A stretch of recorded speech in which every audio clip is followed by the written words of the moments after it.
Assalamualaikum warahmatullahi wabarakatuh.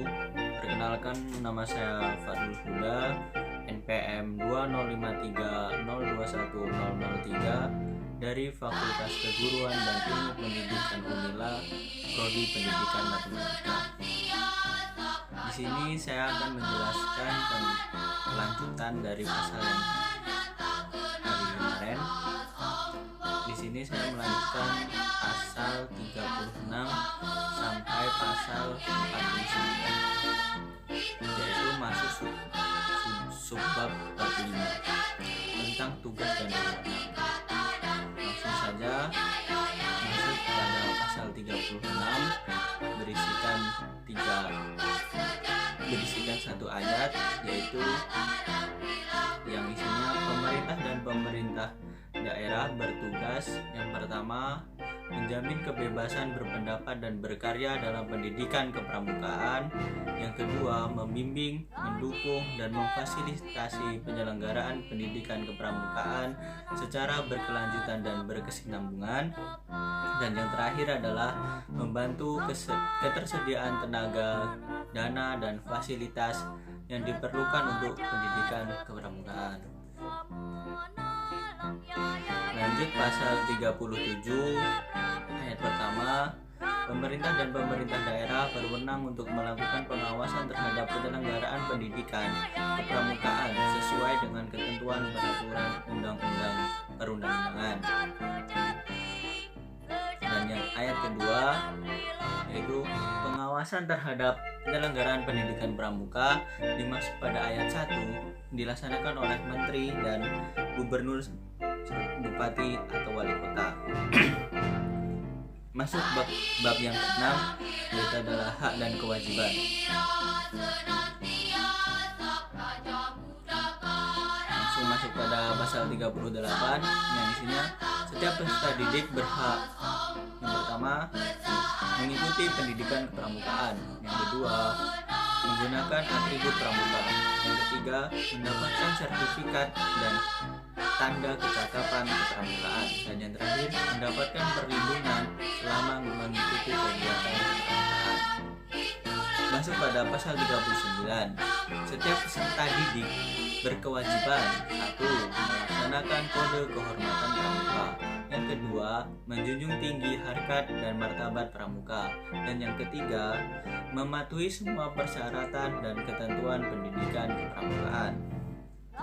Lanjut masuk pasal 40. Isinya orang tua berhak mengawasi penyelenggaraan pendidikan kepramukaan dan memperoleh informasi tentang perkembangan anaknya. Masuk pasal 41. Orang tua berkewajiban untuk yang pertama membimbing, mendukung, membantu anak dalam mengikuti pendidikan kepramukaan. Yang kedua, membimbing, mendukung dan membantu satuan pendidikan kepramukaan sesuai dengan kemampuan. Masuk pada pasal 42, isinya yaitu masyarakat berhak untuk berperan serta dan memberikan dukungan sumber daya dalam kegiatan pendidikan kepramukaan. Langsung masuk pada bab yang ke-7 tentang keuangan, yaitu diatur dalam pasal 43. Ayat pertama, keuangan gerakan pramuka diperoleh dari yang pertama, iuran anggota sesuai dengan kemampuan, yang kedua, sumbangan masyarakat yang tidak mengikat, dan yang ketiga, sumber lain yang tidak bertentangan dengan peraturan perundang-undangan. Yang ayat kedua berisikan tentang selain sumber keuangan sebagaimana dimaksud pada ayat 1, pemerintah dan pemerintah daerah dapat memberikan dukungan dana dari anggaran pendapatan dan belanja negara dan atau anggaran pendapatan dan belanja daerah. Yang ketiga, sumbangan sebagaimana dimaksud pada ayat 1 tadi. Yang penjelasan kedua, selain berupa uang dapat juga berupa barang atau jasa. Masuk pada pasal 44. Pengelolaan keuangan gerakan pramuka dilaksanakan secara transparan, tertib, dan akuntabel serta diatur sesuai dengan ketentuan peraturan perundang-undangan. Lanjut masuk pasal 45. Itu mengatur tentang satuan organisasi gerakan pramuka dilarang yang pertama menerima bantuan dari pihak asing tanpa persetujuan pemerintah. Yang kedua, memberi bantuan kepada pihak yang merugikan kepentingan bangsa dan negara.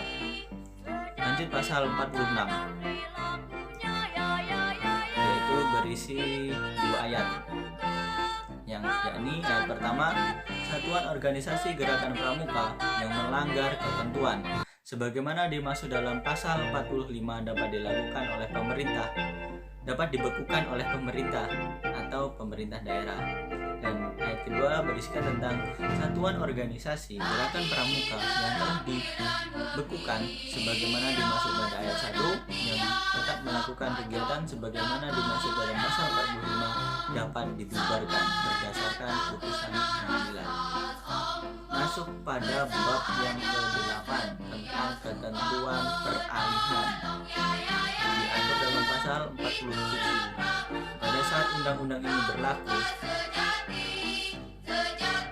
organisasi gerakan pramuka dan organisasi lain yang menyelenggarakan pendidikan kepramukaan yang ada sebelum undang-undang diundangkan tetap diakui sebagainya. Penjelasan yang kedua, satuan atau badan kelengkapan dari organisasi sebagaimana dimaksud dalam penjelasan pertama tadi tetap menjalankan tugas, fungsi, dan tanggung jawab organisasi yang bersangkutan. Yang penjelasan ketiga, aset yang dimiliki oleh organisasi sebagaimana dimaksud dalam penjelasan pertama menjadi aset organisasi yang bersangkutan. Dan penjelasan yang keempat, anggaran dasar dan anggaran rumah tangga organisasi sebagaimana dimaksud dalam penjelasan pertama wajib disesuaikan dengan ketentuan undang-undang ini dalam waktu paling lama 2 tahun sejak undang-undang ini digunakan. Itu bab ke-9 tentang ketentuan penutup, diatur dalam pasal 48. Peraturan perundang-undangan yang berkaitan dengan gerakan pramuka yang bertentangan dengan ketentuan undang-undang ini dinyatakan tidak berlaku. Dan yang pasal yang terakhir adalah pasal 49 menjelaskan tentang undang-undang ini berlaku pada tanggal diundangkan.